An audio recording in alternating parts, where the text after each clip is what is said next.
Jack's RPG Podcast. I'm in Max. Pursuing the RPG hobby with reckless abandon. Why, hello, and welcome to Season 27, Episode 11 of Happy Jack's RPG Podcast. My name is Stu. I'm Stork. I'm Claire. And I'm Clara. Oh, that's not going to be confusing. I'm CB. All right. In this episode of Happy Jack's RPG Podcast, Andrew writes in about episodic games in with a background arc. Derek writes in about animal companions. That's actually a response to something we said about animal companions before. Byron writes in about his pickup game phobia. And Eric from New Jersey writes in about teaching a crunchy system with online gaming. But first, if you'd like to email us, you can email us at happyjacksrpg@gmail.com. That's happyjacksrpg@gmail.com. We're on the social meteors, happyjacksrpg, all one word, on Twitter, happyjacksrpg, all one word, and Instagram, happyjacksrpg, all one word, and Facebook, happyjacksrpg, all one word, and MeWe, happyjacksrpg, all one word. And we also do a live stream, happyjacks.org/live. All one word. At 7 p.m., 7:04 p.m. Pacific time, and you can go to happyjacks.org/live and watch us as we do the show there. And that's that. Should I start? We're here or there? Should I start with the first one? I'm here. Unless You're someone- there. I'll We're read- all, everywhere. We're all here. Episodic games with background plot from Andrew. Hello, happiest of Jackers. Oh, I almost forgot. I wrote 2 books, and you can buy them on Amazon right now. And I think the audio version, the audible version of the first book, if it gets approved, will be up sometime this coming week. Otherwise, it'll be another month because I have to fix some kind of fuck up. And then I haven't even started recording this one yet, but they're both available right now on Amazon as ebooks and print-on-demand books. What are they about? It's about 250 pages. Each, yeah, about. It's about a mage named Mandite, who you might remember from a D&D campaign. I don't know if you recall him, but he's.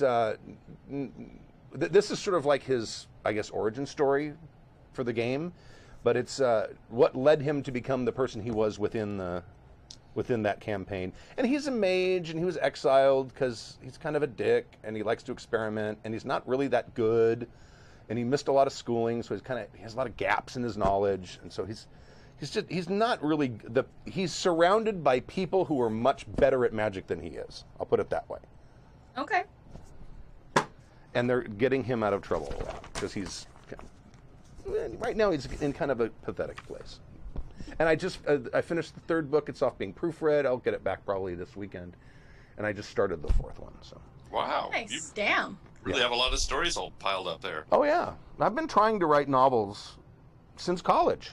Yeah. The first one I wrote was 1987. So, episodic games with background plot. Happy Jackers. Hope this email reaches you healthy and safe. This is from Andrew. I wanted to help contribute to fixing any email shortages you might have by looking for advice on a new game I am starting. I decided that rather than try to formulate a special campaign, I would just run a more episodic Monster of the Week style game. From what I can tell, there seems to be 2 important factors to do something like this. I base this on what I have seen in any good TV series. The first thing you need is to have character development in each episode, and second is to have a meta plot running in the background to bind all of the episodes together. For the most part, this all sounds like just setting up a bunch of one-shots with a way around making characters each time. Yeah, so you're not making up new characters every time. You're just doing one-shots, but it's the same characters. Right. I have done exactly this in the past, and it works out okay, but the enthusiasm for the game peters out rather quickly. I think that the key to fixing...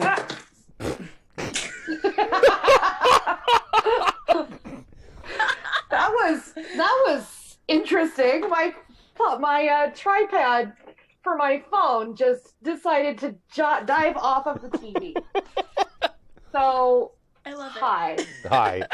That reminds me of the greatest moment in podcast history was when Leo Laporte, who used to sit on one of those Pilates exercise balls, and it blew up in the middle of the show, and they left it in when they did the podcast version of it, and it literally, I thought someone had rear-ended me. It was this big, loud, crashing boom, and then you hear microphones thump around, and people start laughing because they're on video, at least when we're recording it, and he's like, I don't know what happened. My exercise ball just blew up.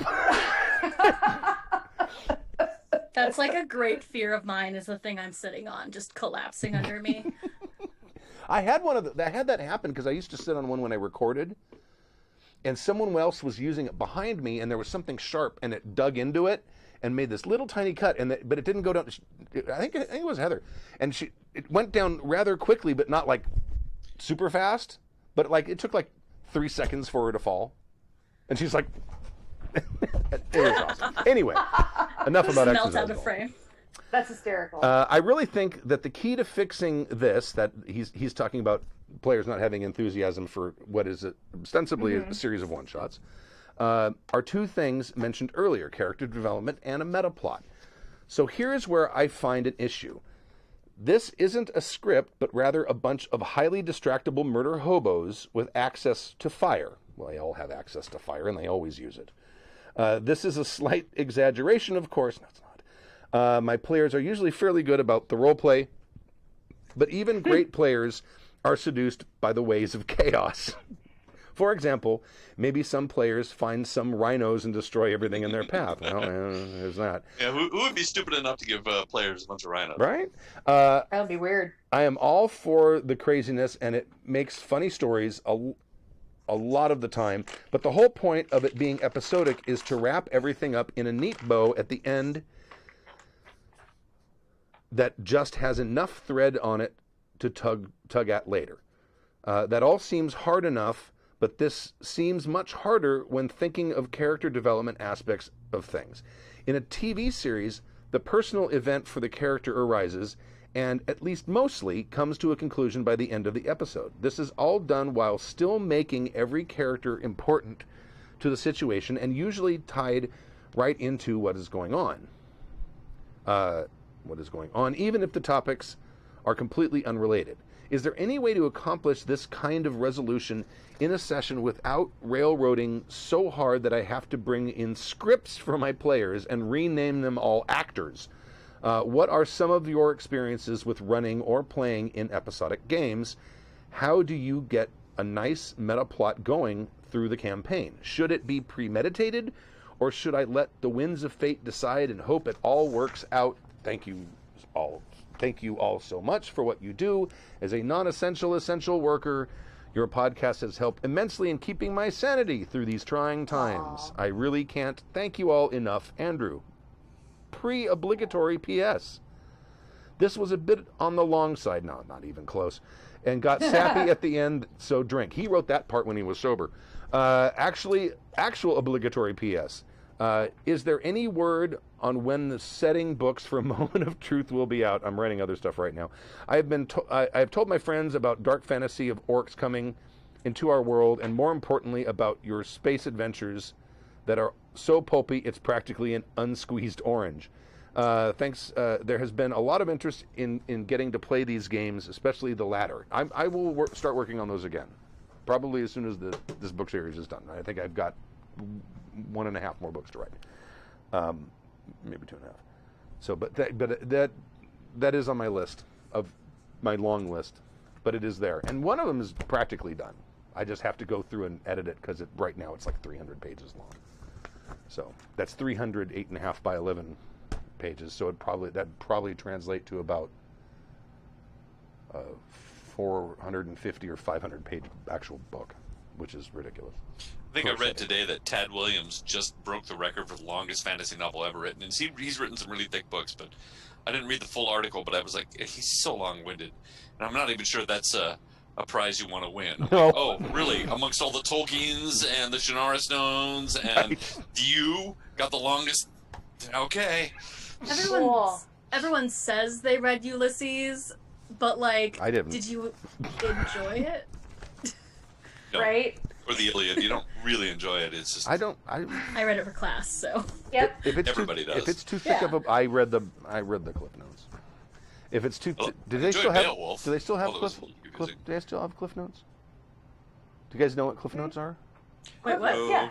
Cliff Notes, yeah. Oh, okay, all right. I wasn't sure if they were still around because there's an internet Yeah. now and you don't really need it. Cliff and Spark Notes. I don't know the difference, but they exist. Yeah, it's just two different They're companies. just two different companies. Yeah. It's like Xerox and that other one. Brother. Right, all right, so episodic games. I have a question. He's running episodic games. Why does everything have to be wrapped up by the end of the episode? That was my question. Is he if he's changing, if it's like a pool, because I tried this one with Ashes of Exodus and it never worked out because there's 7 or 8 people who said they wanted to play, but we were never able to get like the 5 we needed to actually do it, because when there was too many people, suddenly no one feels the obligation to actually commit. You know what I'm saying? Mm-hmm. And I was trying when I ran that game, because that was, oh God, what, 3 years ago, 4 years ago? It was a long time ago now. But when I ran that game, I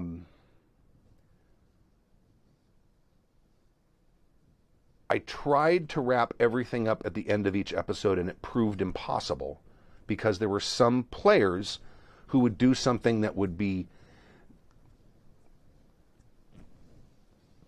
dramatically, it basically would break the conceit I came up with that kept it episodic.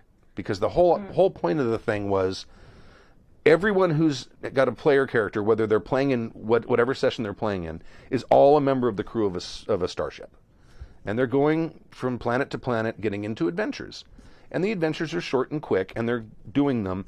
And then they had one where something bad happened, and they decided they needed to ditch their ship someplace and get on transports and go 2 systems away. So the next session, it's like, okay, now I've got a split party. Because I've got people. It was Rob, if I It was remember Rob. correctly. It was Rob. It was Rob. I've got. Oh, he completely like railroaded everybody. Everybody, we gotta run. We gotta go. We gotta hide. We split, and it was like, yeah. Right. So Okay. everyone in that session went to another planet, but the next session I've got some people who are probably still on the ship, and then people hiding 2 planets over, and it's like it was very frustrating. That does kind of bring up what my suggestion was to him, and I'm not sure if it fully solves this solution, which is if you set up a situation like you did, Stu, where you have a team of people, or like I did with Mission Imbartable, where it's just a group of people that are basically working for another company or a agency or a college or something, and they're being sent out on these adventures. You can sort of keep them as a one shot, and the beauty of that is that they do their little adventure. You can wrap it up, the adventure up in a little bow, and then when they come back, you either can spend a whole episode or even part of the same episode or the same scene doing the character development in between the adventures. Like when they come, they come back to home base and they can talk about stuff and debrief or go shopping or hook up, or it allows for that space that's not essential in the middle of the mission to follow up on some things. It's also just a way of, like you said, you can now have one shots and they have a reason for being a one shot, because each thing is an individual mission, as opposed to trying to come up with a one shot and figuring out why all the people would be there again. Right. So my question is obviously like, why do you want it to be episodic? I think it'd be really fun to have run like Second Star or like you said, another space adventure as one shots, because that's what that was what the episodes were like. I don't know how popular of an idea this ever is with anyone, but if you go in before the game even starts, kind of with the agreement that you guys are going to do only one shots, or this is how you want to run the game, people are more on board when they know what you're up to. It's like I've run games like that where our characters come back, but every game is kind of a standalone because of that situation where we're not sure who's going to be able to make it. And it's just, I mean, if you agree ahead of time that's what it's going to look like, it makes life just that much easier. As far as organizing your game in a way that you'll have kind of a series arc, you could always sort of, who was it? Jameson showed me the trick where you just write a couple secrets at the beginning of each game, and if your players don't discover them, you can kind of carry it through each episode for them to discover, or if they change. So as it goes, that secret and those discoveries kind of morph in a way that feels like you planned it the whole time. Right. Yeah. I'm actually doing a one shot.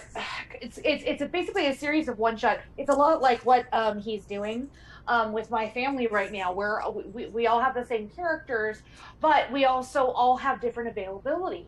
So because of that, we actually, so we had a game, like one game where, you know, that had all 7 of us, and then one, you know, we did an offshoot with just 5 of us, and so we like paused that action and continued on in a different action. What I find is that it can be really fun. You skip the if you don't like town bits, if you're just wanting to hack and slash, it gets you to combat really quickly. You can skip the you know, negotiating, talking part, with right? Yeah. What?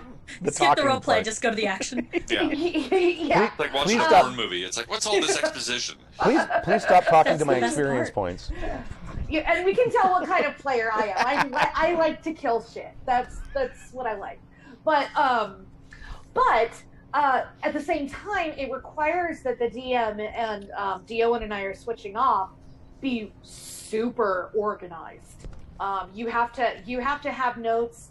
We're also using a mat, which actually is a lot easier because we can just take a picture of like, where are all the baddies, where are all the characters, where are all the obstacles, and then where were we? That was a month ago. I've got it on my phone. Okay, and you know, so that ends up working out really well. The only thing is, again, we're not getting that fun actual role playing done. So. Right.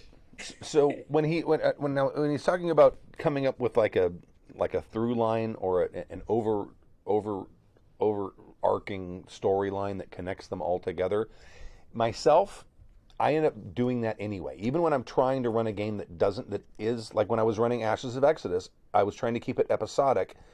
But I think some of the players, what is it called, pareidolia, when the players are looking for patterns even though there's not patterns there, and they start finding connections, and they start talking about, oh, this might be a conspiracy because this happened at this planet, and this happened at this planet, and they may be related to each other. And of course, then my brain goes, well, that'd be kind of really cool if they were related to each other. I think they are now. So I think my personal opinion on coming up with that sort of overarching story is, see if that happens on its own. See if it happens naturally or organically. Yeah. And again, like my example, if you're using like an agency, like think of Monsters Inc., right? These guys were working for an agency, going into these little kids' rooms and scaring them and everything. But behind the scenes, there was this other overarching plot that was going on that they stumble into. So you could easily do something like that if your team is like Mission Impossible, or if it's a fantasy thing, they're working for the king or Duke, but the spy master is, you know, manipulating things behind the scenes for another reason. There's all kinds of stuff you can do that each one of those episodes will add into or add up to. Yeah. I'm Claire just described like, oh yeah, I paint a Monet, I paint a Da Vinci masterpiece every night, and I'm like, I have finger paints. I'm with Stu. Let your players come up with your plot. Like, if someone says like, sure. oh, I believe that, I bet they're working with so and so, you're like, they totally are. I planned that the whole time. I am so smart, and then you will be. The first campaign I ever ran, I was playing with a lot of fantasy nerds, but like 2 veterans and all noobs, and they kept coming up with these amazing plot twists that I was like, I wish I'd thought of that. So that's what we're going with. If I maybe, oh, go. Sorry. What? Well, I think that can be a good way to kind of make them feel involved too. If I may be super salty, unlike certain television writers, as DMs, I think our audience will tell us what they want, and if they guess your twists, that means you laid those out correctly. Good for you. Period. Don't try to stump your players or your audience because they are smart. Reward them. Yep. That was a mistake I made early on as a kid, as a GM, was if my players figured out what was going on, I would modify it before they had a chance to solve it. Which, in hindsight, is a dick thing to do. It's like, that totally is. Why don't you let them win? What'd you say, Stu? That is a dick move. The only time I've done that is if I'm running a one-shot at a con and they figured out in the first hour. Nah, you just I have done that. You just make them go the other way, do it backwards. Right. Now he also asks about character development.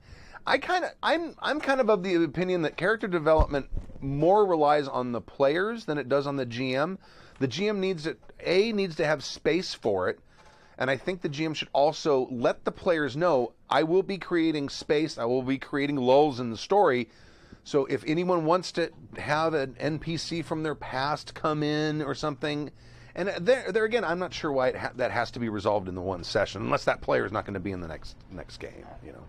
Right, and some players are going to want more character development than others. You know, right. I'm going to pick on Claire because she mentioned it, but some people just want to kill shit, and Yeah. other people want to shop, and so it's going to seem like some players are just hogging more of the spotlight, and people who want to kill shit are waiting for the shopping expedition to get done. So sometimes that's a real balancing act.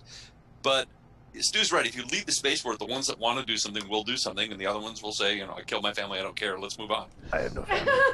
I was gonna say, if your players are murder tourists, then they're gonna be murder tourists. I don't know if there is a cure for that.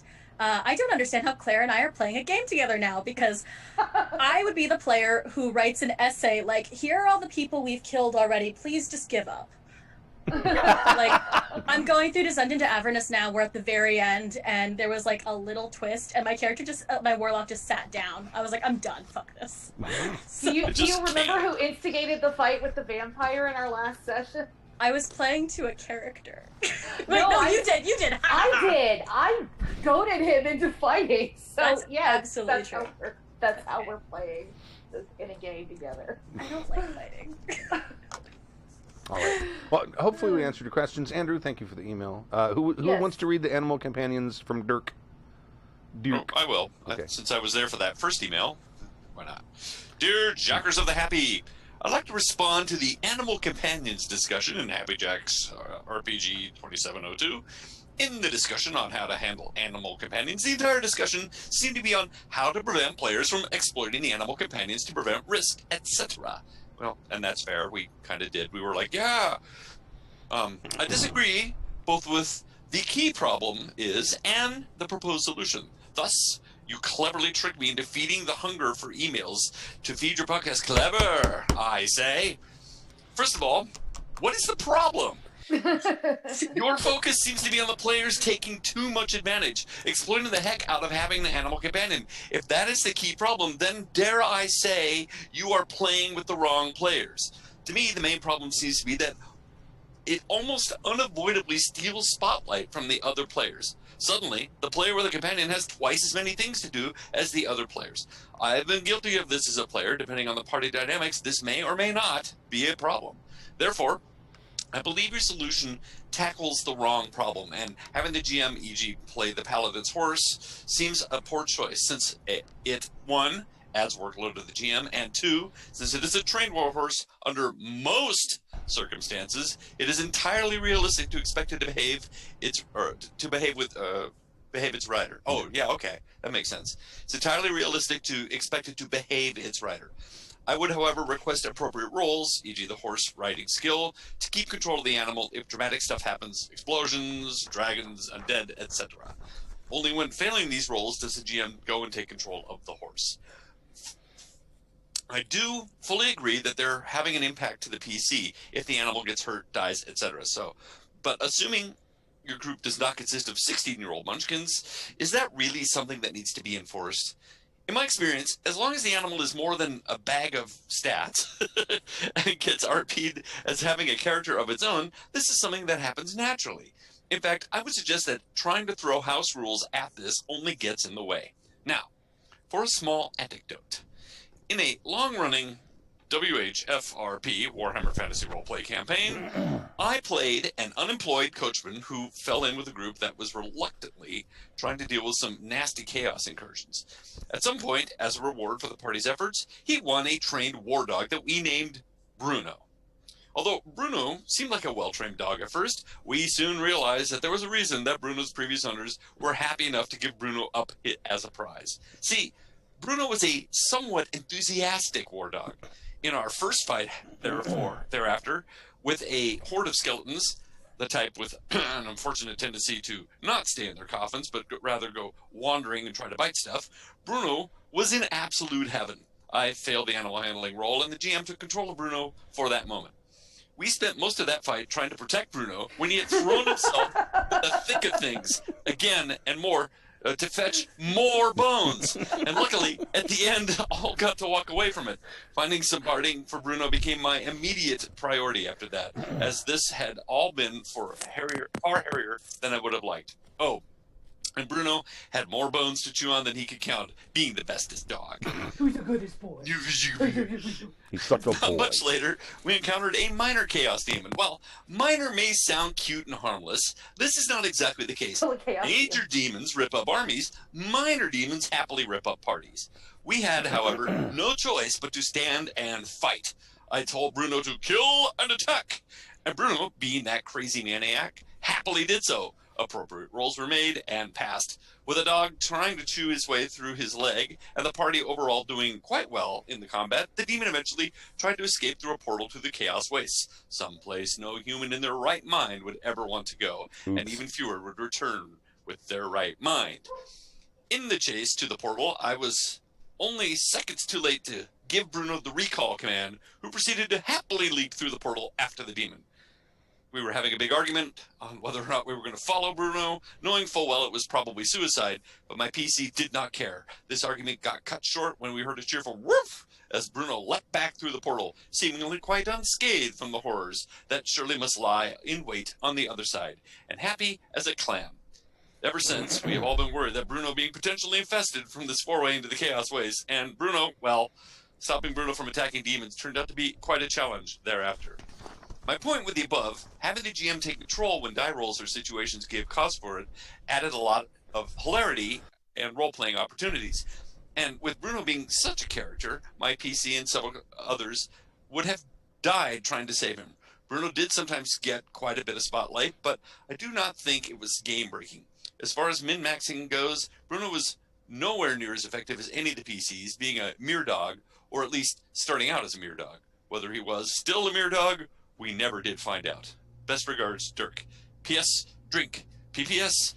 If I ever hear Stu's stupendously oversized city map anecdote as a response to "Does online gaming work?" I will scream. First of all, it was a clear case of understandable user error, But and wouldn't as it with have been anything new, such things happen as part of the learning process. It says very little about the usefulness of online gaming. Furthermore, it was years and years ago. You could do better than that. I have more thoughts on how to best use Roll20, but I think it's been discussed to death in the past few podcasts already. Agreed. So, Stu, can you tell me about the stupendously oversized Oh yeah, I made city map? I made a map. It was like 16 gigabytes, and it was an entire city, but you could zoom in Hey, do you hear that? You hear that? That's to make Dirk it. screaming. Yeah, it's him screaming. You could zoom I'm into trying to not combat to level. scream. It was awesome. If it had worked, it would have been just amazing, because it had the whole campaign took place inside the city, and so every building was detailed, and the whole thing had a hex map you could barely see when you zoomed out to look at the whole city. Oh my But when God. you zoomed all the way in, each hex was a meter or 2 meters, whatever the group Did you scale make it was. on Incarnate, or... No, I made it campaign cartographer, Okay. and then I uploaded it, and then it wouldn't work because It was a 16 gig image file. Well, that'll do it. It was years ago, And I bet you hard it drives doesn't. were only like I'll 60 bet gigs. you it wouldn't matter if I tried it today either. I still You probably can wouldn't always work. chop it up and add it when necessary. But it would have been and so convenient. And actually, I do recommend Incarnate. I'm trying to remember how it's spelled. Inkarnate, I think. Yes, Incarnate, not like because like it's- Incarnate with a K instead of a C. I do recommend Incarnate for building maps. We're actually doing that in my that same family campaign, and it's awesome. You can put hexes. You can decide how long. You can make your own continents. You can make your own cities. So it's pretty cool. Is it easier to use in Campaign Cartographer? I've never used campaign. Because that thing's Cartographer, a bitch to use. It's really hard. The learning curve is super steep for that shit. When the The world nice thing about Incarnate is that you can share maps with like collaborators. You can also upload them to a library, and it's all online. So like there's no uploading a map, and it's already there. Right. So Cool. when the world ends, you guys are gonna have such a hard time playing games. I'm telling you that now. When the world ends and then whatever descendants come and find us, they're going to find these maps and think that they actually existed. And they're going to Yes. spend a lot of time trying must to have been looking for the psychic lost travelers. city. Yeah. Okay. I'm just saying. Now, Stork Fear the mind, bitches. and I have already weighed in on Animal Companions. Do either of you have any opinions on them? The More original clever anecdotes. the original email was people were being a little gamey with it. If I recall the original email, people were Yeah. basically using it as a way to, there's danger. Send the Animal Companion, that kind of thing. You know the flock of sheep tactic. Right. Well, the one of the first games I played in, it was actually I think it might have been my first. The Druid. This was in 3.5. So Me too. I wasn't a druid. I was a cleric fighter, but Never mind. no, the druid at level, I think it was 5 or 6 at this point, got an animal companion, and then we leveled up to like 10, and wherever you can, he awakened it. So now he was literally playing 2 characters, and I feel like that was probably a goof on the part of the DM. I don't think. I think that giving a character an animal companion that has such high intelligence is probably just asking for trouble. Like it should be a pet animal, like dogs or cats or a squirrel, or it shouldn't be like a dolphin or a shark or I don't know how you would have it. They're going to make a mermaid RPG. You and I will talk. Or a pirate RPG. So, I'm sorry to interrupt you, Claire. No, that was it. That was my anecdote. I played a druid my very first D&D game, and I have never seen a player who used their animal companion that often, and I'm not that person. I forget about my familiars all the time. I was going to say, did you have to be reminded that you had a familiar? I had to be reminded. Actually, I was actually pretty decent with the druid, but like I have a familiar in my current game, in like 2 of my current games, and I don't know what they do. That said, Yeah. I have a familiar for the first time in our game, and I'm like, oh, right, I have a familiar. It's there. It's been there. It blinks into existence. Yeah. That said, and I feel like this is my answer for almost all of these, like every email we get, I just should put up a disclaimer. DMs, talk to your players. Period. If you don't like how your player is playing something, if your players don't like how a story someone is taking over a story, talk to them. It's collaborative storytelling for a reason. So, like, I've had games where there are players who just sort of grab the spotlight. And it's not because they are trying to or they're being dicks about it. It just happens that they are playing the face character, or they are more extroverted than everyone else at the table. And if you're worried about someone, and yes, I think giving a player an animal companion human intelligence is just asking for trouble. But if your player really wants that, maybe talk to them about why and figure out what like what will work between the two of you to make that happen. Alternately, and I have done this, animal companions with human intelligence are really good one-shot characters for partners and friends who maybe don't know what your hobby is and would like to find out. It's stupid, but it works. So I there's can a totally solution. see that. Yeah, like I've had many friends and partners play my animal companions. I don't know what that says about me. But the That could get tacky. that's for a different stream. The point, my point being, like, if you desperately need to, if you need to metagame something, metagame it. There's no reason you shouldn't. And like all of my answers, like, there may be a miscommunication when it comes to your animal companion. I also think that it's just a pain in the butt to keep track of 2 stats. So I also just want to real quick go back to I think I didn't hear this episode, but I'm guessing based on his reaction that one of the solutions was to try and overbalance the party so that having a companion isn't too much of an advantage. Was that? I'm no, looking it up really, right now. it sort of boiled down between the things a part the player character plays it, or it's a DMPC. Okay. get Or your an boyfriend to do NPC. it. Okay. Well then what I was gonna say doesn't relate at all. So That does. Oh, I sorry. yield my time. Fuck you. And what he basically said was it was a hybrid of the two, which is it's a player character and then it becomes a DMPC if you fail your animal handling role, which is I think that's great. you combine the two, and it really is a good solution. Yeah, Yeah. I like that a lot. I like it a lot. Also, if someone's animal companion is giving you trouble, there are consequences for those actions. Like, Oh god damn it! I brought that shirt. oh shoot, like I love the anecdote that you added where Bruno jumped into a portal and then you spent the rest of your life trying to decide whether or not that was your game, deciding whether or not Bruno was evil. That's an awesome thing because, you know, now you have a little plot hook and it just lives with you forever.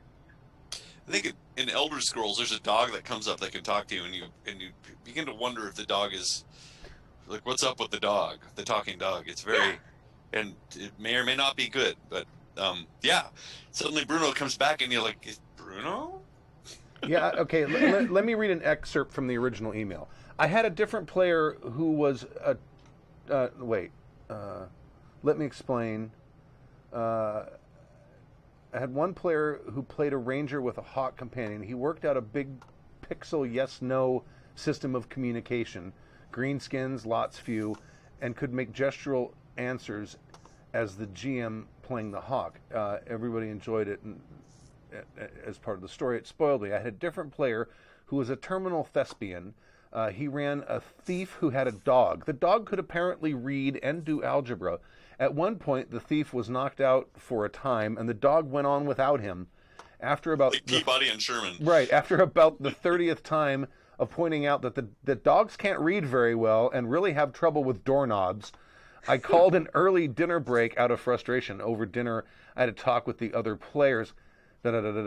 So that's one of those situations. So yeah, I mean that was a player exploiting the thing. And the fact is, I mean, and we learned this early on. The you're playing with the wrong people answer to someone's problems is very often not on the table. Yeah, and I get that. If you live someplace, I mean, right now everyone can play remote, so you're not as stuck as you would be if you were playing in a face-to-face game, I suppose. But if you're in a remote area and there's only 8 people who play role-playing games, and you've already played with some of them, and you just end up with this is the best I got. So.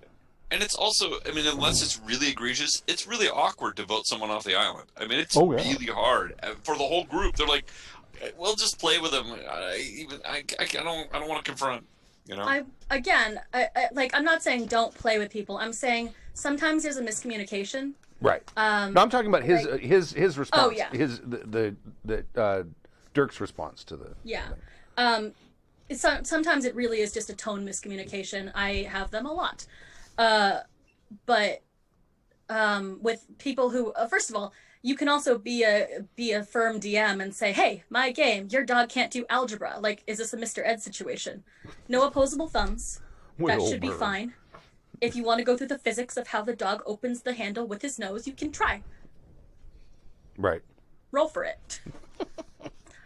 All right. I've actually, on things like that where it's like, I don't know what kind of door handle it is, I'll just roll a D, Right. a D6 and be like, okay, odds it's a ch-ch-ch-ch, evens it's a chicka-chicka. So Yeah, like the lever style or a round doorknob, it's going to be real hard for a dog to get through that. But a lever style, a lot of dogs can figure yeah, it a out. chicka-chicka is fine. It's the ch-ch-ch-ch, that's Right. the problem.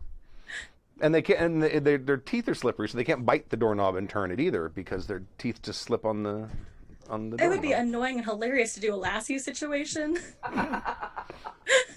So I would have gone and saved Timmy if he fell down the well, but I was stuck in a house and couldn't turn the doorknob. It's hello, no thumbs.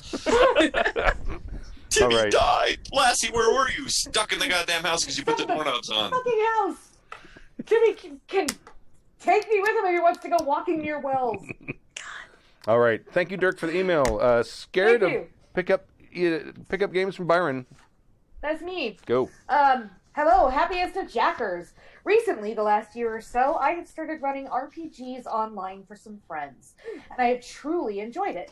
We played through Chariot of the Gods, and everyone enjoyed the inevitable betrayals, Alien Okay. Manic Mode. I'm not familiar with Chariot of the Gods. Is anybody? Because if you're not, I'm going to look it up while you guys are reading. Well, Okay, there carry was on. the Chariot of the wasn't Chariot of the Gods a documentary about Oh yeah, aliens? no, I remember the original movie. I actually went and No. saw it. It was like a sort of a conspiracy theory movie Right, about yeah. building the pyramids and aliens and all of that. But it sounds like there's a game, so I'm gonna look it up. Carry on.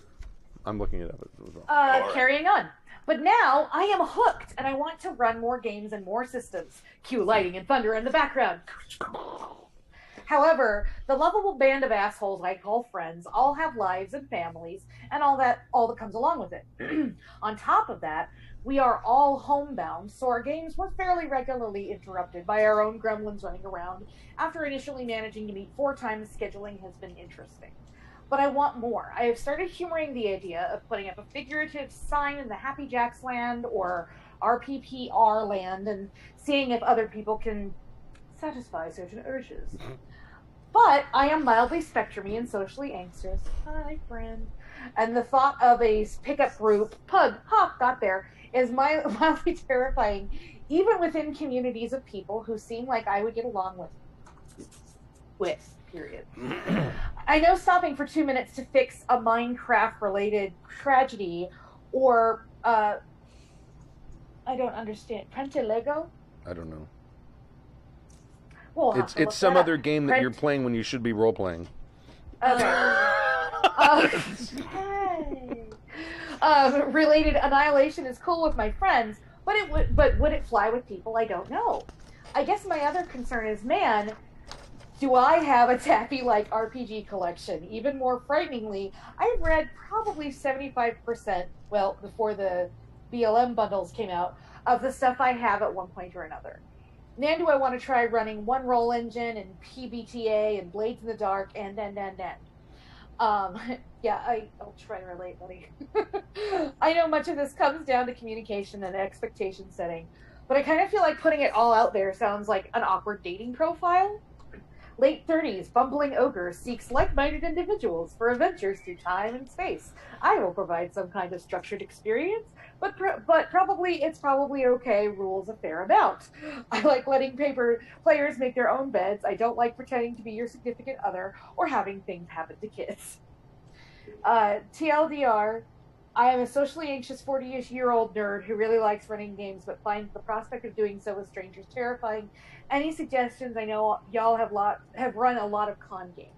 Thanks, Byron. Probably James D. Grizz in some forum, on a forum or a communication server near you. P.S. I realize the advice is probably just to do it and communicate well, but who knows? You all might have the meaning of life to the universe and everything. It's 42. Hidden away somewhere. Also, his username is Spoilers. James. Oh, sorry. Oh, I'm sorry. That book's. Oh, God, when was How that dare book you published? spoil a 30-year-old book? It might be 40. I was Oh. gonna say I think that book is older than me, which makes it just about 40. But James DeGriz's username is spelled James, like the name James, James, DeGriz, Digriz. James the Gray. Oh. I kind of get his idea, the whole thing about social anxiety. I love playing massive multi online games, but I only really like soloing because I've been burned enough and been in enough terrible pickup groups or even normal groups that it's just not fun. You're like, either I've failed the group and they're mad at me, or somebody else has failed the group and you're trying to be cool with it and everything, but it's like you're stuck on some raid now with some douchebag. Yeah, and then you're just like, the raids aren't fun and I don't want to do this anyway because I don't know any of these people. So I get it. And then, if you're like a typical nerd, sort of socially awkward anyway, it's hard to initiate the whole thing, like get the courage to go and do it. Cons are a good place to do it because everybody there is kind of socially awkward. But the other thing I would suggest is go on to the Happy Jacks forum and post, because at least you're going to be amongst people that are pretty cool. My daughter Emily ended up hooking up with a bunch of Happy Jacks listeners, and it's not on the podcast, but she ended up gaming with them, and she's, I think, gaming with them right now, and is having a great time. And everybody's being polite, everybody's really nice. She's having a really great game time, and she just did it independent of me. She didn't do it through me or anything, but I think she just found all these Happy Jacks players. So if you at least maybe use our forum as a jumping off point, you're going to meet some cool people, and you can probably play some online games without worrying too much about the douchebags that have already been filtered out. How's that? Yeah, one of the reasons that I stopped playing tabletop games for a long time is because I just didn't know anybody to play with, and so I would have loved to be able to go and be like, okay, well, what kind of game are you trying to run? What kind of players are you looking for? Because so I think that kind of transparency would be really cool. I would really appreciate that.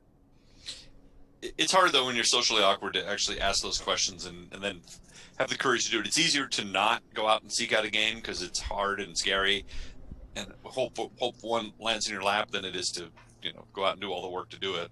But again, if you're stuck at home anyway or you're on the computer, there is at least that distancing and you don't have to commit too hard to it. So I think now is a great time.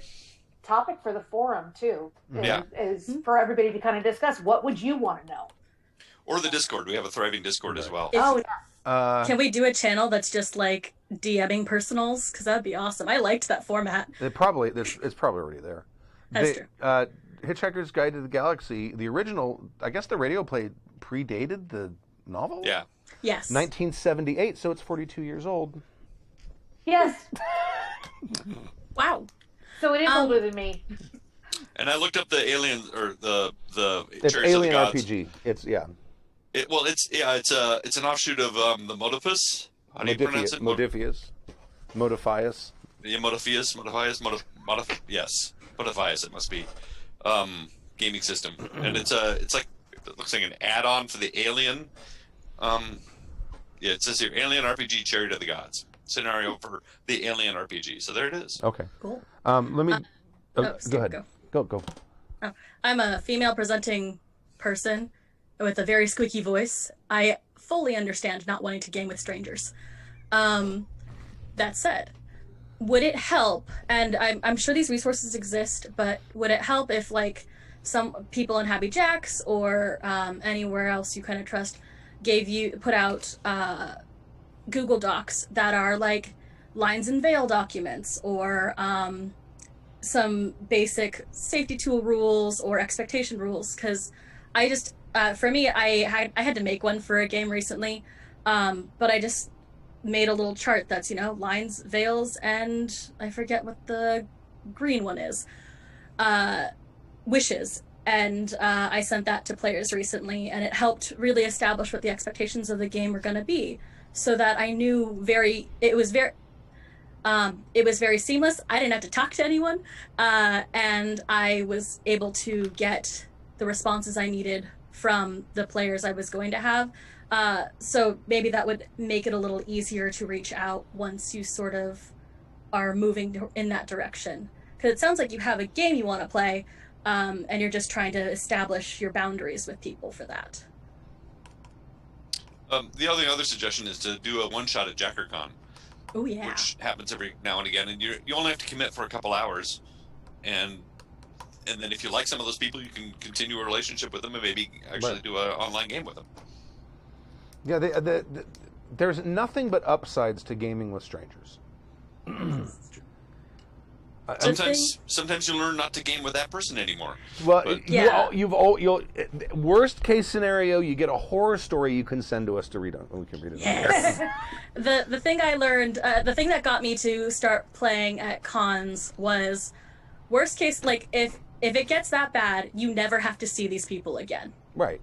And the internet's beautiful because you can block people. Right. The thing is, having played in games where other people are GMing, I've learned a lot of different sorts of techniques, GMing techniques from them. Almost everyone that I've ever been in a game with when someone else has run it, they did something a little differently than because I'm kind of a creature of habit. Then they did something a little different. Like, oh, that's an interesting way to handle that. So I've always learned something. Sometimes the lesson is don't ever play with that person again, but often it's an actual legitimate upside that doesn't have anything to do with the content of our podcast. I also, yeah. Sorry, that was a big a big pause in my brain. I think it's also valuable to have those kinds of experiences, and to, sometimes if it's really bad, sometimes you want to share it with your friends so that they know, maybe don't play with that dude. Right. So It's like real dating. Eventually, you'll have a bunch of really fun war stories. Right. And I assume a game group you'll want to play with. Right. Right. Or not. I don't know. Teaching a crunchier system from Eric in New Jersey. Who has not read? Clara. Oh, man. It's Like- short. It's short. Hey there, Jackers! Again, I hope all is well. This will be short and sweet, I hope. I want to teach my players the Mutant Chronicles using Morpheus? We just talked about Morpheus that. is 2D20 system. Because Hey. that's what they expressed interest in. We are playing virtually right now, so we can't pass the book around. How the heck do I properly communicate how the rules work, because it's crunchy, in such an environment? I don't want to rewrite all the rules from the book onto a cheat sheet if I can avoid it. I have a dead tree copy of the rules. Okay. Anyway, that's pretty much it. Stay safe, stay drunk, stay diverse. Sincerely, Eric from New Jersey. Check out Drive-Thru RPG for sure. Somebody may have already made a cheat sheet. Again, my GM, he made a vampire Chronicles of Darkness, Chronicles of Darkness cheat sheet years ago that he just keeps updating, and he gets like, it's like a donate as you go, and he gets like $30 a month from it, of people just being like, hey, this is cool. So, but a lot of people, especially people who really love the systems that they're playing in, will upload a cheat sheet on Drive-Thru RPG. yeah, and even a lot of you find them free on the internet too. Yeah. I have found when I'm learning a new system, the first thing I do is make characters, but after that, then I go through and I start making a cheat sheet, paging through the rule book, finding out how does dice resolution work, what's difficulties and stuff like whatever. However the system works, to try to boil it down to one page. That's one of the ways I learn how to run it. Then I can hand that to the players. But if he doesn't want to take the time to do that, there may be one out there already. Well, I'm actually looking at the Modifus site because we happen to be on it from the last email, and right here they actually have somebody's got a quick start Conan rules. So a lot of this stuff is already there if you just do a little bit of Googling and searching.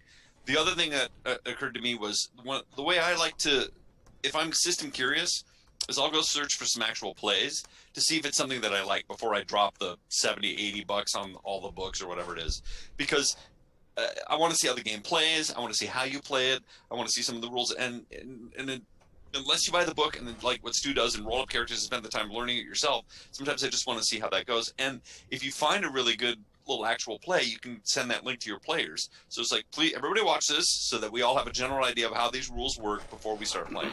And That helps me a lot, because it's nice to be able to watch it all happening, and you can see it happening and explain it, and you don't have to sit around and go, okay, I got this, and now on what page do I look that up for? Because that's a really hard way to learn. we had Something that go ahead. something that one of my friends is doing with his party that I just remembered. They're learning D&D, which is one of the crunchiest of systems.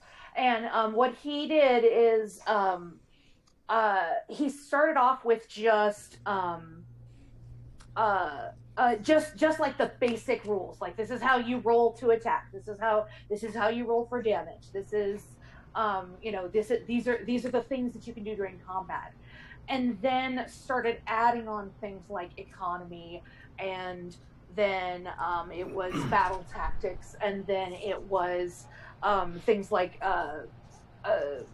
making people move, use their move correctly. And so, like, just like every week he would add another thing, so it wasn't just all the rules at once. And you can do that if you know the system pretty well. We did that exact same thing with GURPS, which is an extremely crunchy system. Oh yeah. And started out with what they call the basic combat, which is very simple, doesn't need to even really use maps, and at least it didn't. And what we would slowly introduce, not every week, but we would introduce, let's say, okay, I just happened to read something about shock, so now anyone who doesn't have the high pain threshold advantage, you're gonna, whatever damage you take in turn 1, you have that many negatives to everything you do in turn 2. Isn't that fantastic? And suddenly you had the one guy who bought high pain threshold and didn't realize and figured he'd wasted the 15 points for it, went, I'm really glad I bought that. Because that made fights end super fast. The first guy that hits is the guy that wins.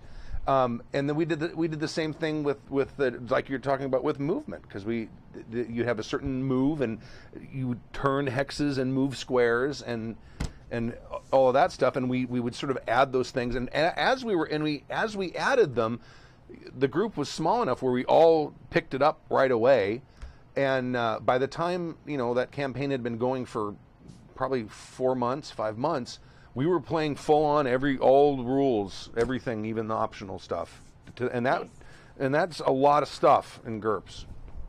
Yeah. But it was nice because we all knew it, because we'd all learned it sort of organically as we went along. That's awesome. That I think is probably, for him, if he doesn't want to make a cheat sheet, that's probably his best bet. Sorry. I've been having flashbacks to Second Star, so just like leave me here. I don't do crunchy games. I will say that there was a reason I played my security officer, the way I did, and it was because I understood pew and no pew. Pew pew. Yeah. It occurs to me too that a lot of games, systems, especially crunchy systems, they usually have a little sample adventure in the back of the book or included with it or online or something. And if you're sitting down with a group and you're all learning a new system, it's a good idea to do it. It's just like when you buy a video game. You have to go through the tutorial to figure out the controls. So it's very similar sometimes to run that little adventure first so you can figure out the controls, so that, like halfway through the game you go, I didn't know I could jump. I've been like walking around stuff this whole time. I didn't know. That's why I highly recommend a session 0 that you require your players to be sober for the entire time. That's, you know what, I will add on to that. It's like, yes, have a session 0 where you all discuss the game and you discuss the rules and work out this stuff ahead of time, because otherwise it's going to be a long slog where you, the GM, are the only one who knows the rules and nobody's paying attention because they just want to kill shit. Right. I highly encourage your players to buy the book as well, even. If they don't like it, I'm sure they know somebody who will, or you can sell it to a friend, or if it's a PDF, it tends to be cheaper. Yes. Yeah. I mean, I would never condone someone breaking the law, but Google the book. Well, I'm looking at their site, and they have a lot of different options for buying and different games and such. So Yeah. it looks like this is a well-supported game company. I'm sure they have all kinds of formats available for you and your players. Sure. My brain just said that the 2D20 system wasn't that crunchy, and I may just have been playing it wrong. Which I will own immediately. Well, I cut my teeth on D&D 3.5 and GURPS. Nothing is crunchy to me. Once you Well, I mean, Hero's probably crunchier. Hero's kind of ridiculous. Heroes was a step crunchier, and I was like, nope, I'm out. Space Opera was ridiculous. That was a lot of. You had to pay that stuff forward. There 6 was a hours. long time of character creation, but Six, after like that, 6 hours to make characters in that fucking game. I'm so scared of GURPS. It's not that bad. It's not that bad. You know what? As we've said before, especially when you got somebody like Mook or Stu, they absorb all the rules and they just tell you. They just say, roll some dice. And then they tell you what that means. All right, so you didn't go into shock, roll again. Okay, now you get to hit. And you're like, okay, and it makes it easy. It only comes tricky when it's like, all right, roll dice, and then tell me what you're doing, and I don't know what the value for shock is. Do you know what it is? And that's when it gets awful. Right. But I played GURPS with the Mook, and it was the most streamless thing. And I think I played it with Stu as well. Same thing. They just know what steps are happening in combat, and will just tell you to roll dice and tell you what the number is. Also, both of us tend to sort of not include a lot of the extra optional and like the really, really finicky stuff. That's why I play all my games. Which I mean, when you're playing GURPS like full on advanced combat system, when you get to combat, maybe even more so than D&D, it's a board game. Yeah. And there's a lot of rolling per one person per attack. Yes. And that's the biggest thing that D&D players hate about GURPS. If I rolled a hit, how come I didn't do any damage? Well, he defended. Because there's an attack roll, there's a defense roll, and if the defense roll is successful, you don't get to do damage because you didn't hit. He parried or the armor soaked, so you didn't hit him in a lethal area, or you hit him in a heavily armored area, or you just downer missed. All kinds of things. And that's the biggest culture shock between those two games. But anyway, I have that problem with D&D now, so I'm kind of like, absolutely not. Yeah, it's like I hit. If I cast Burning Hands and I grab your face, it worked. Fuck you. The other thing I think people have with GURPS and over D&D is that they can get one-shotted.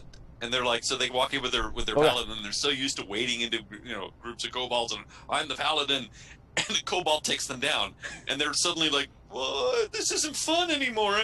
Wait, it's like, yeah, everything here can kill you. Yeah.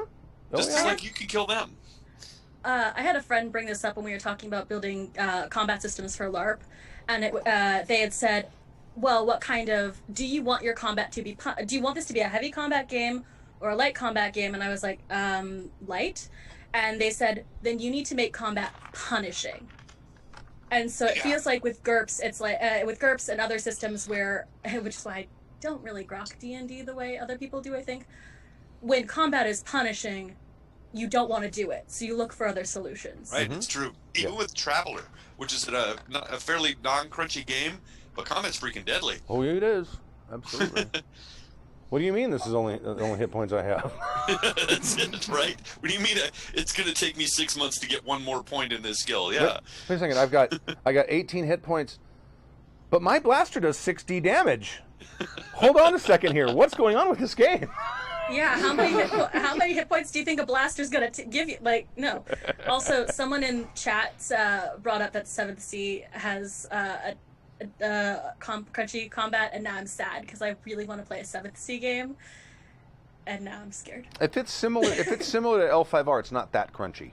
I don't know if it is though. I contend that all games have a crunch factor to them. I mean, yeah. They're all of them crunchy in their own ways.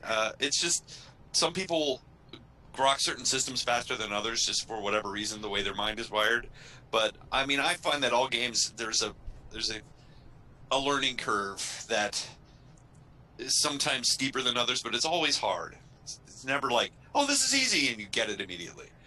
You have to, everybody tells me how easy Fate is, and I still, every time I play it, I'm still working on it. Yeah, once you have the degree, the associate's degree in Fate, gaming, it's pretty good. It's pretty easy. I'm sorry, I dropped out. I need someone to put the Hello Darkness, My Old Friend music over at me reading this chat, because they're like, oh, it's got 7th Sea, first edition has over 100 skills. No. Well, you don't have to take them all. I think Traveler has about that. I'll figure it out. It might. Start getting into the subsects of things, like, you take engineering, and then you've got drives and all that. Oh, fuck. Well, you can branches out. We can talk about that. Yeah. Look at GURPS. GURPS probably got 300 or 400 skills, easy. Yeah. Maybe more. There's probably 200 advantages and 200 that's just the core disadvantages. books, because you've got all those other add-ons and stuff, too, Yep. And like any language, once you start learning it, it becomes easier to pick up. But, It is. All right. We're at 8:08. I'm going to go ahead and... Anything else anyone want to plug or anything? Claire, to answer the question that came up in chat, the shirt Claire held up was a shirt I designed, because whenever I say you can find me all over the internet as Clearly Golden, you actually can. It's not working. It's Your not working team- at all. It's not working. Yeah. Oh, there you go. Now it's working. It's Well, on hold on. Redbubble. Yeah. It's a skull. Keep talking. Just keep talking. It's a skull. It says consequences, because I like consequences. So I made a shirt that had that. I don't have a good... There you go. Excellent. I think it's cute. That's funny. It's very cute. All right. Now you can Sorry. see that I didn't make my bed this morning. And I hope you're all happy to see that. That's why I'm pointed at a wall. Because laundry tray is now laundry bed. All right. I'm going to go ahead and call it. Save us.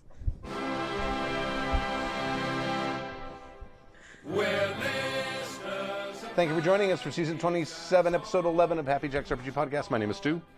I'm Stork. I'm Claire. And I'm Clara. And we'll see you next week, 7 p.m. Pacific time, happyjacks.org/live. Thank you very much. And stay safe and enjoy your week. Thank you very much. From Michigan to Australia and maybe East Timor, Beatrice so exalted. Girls of Dungeons and Dragons, hero Pathfinder, fatal savage lands, evil plus will be usurping. Though we could do with less burping, Happy Jack's podcast will be to Why problem make when you know problem have you don't want to make? The preceding program has been a presentation of the Angry Folk Media Empire.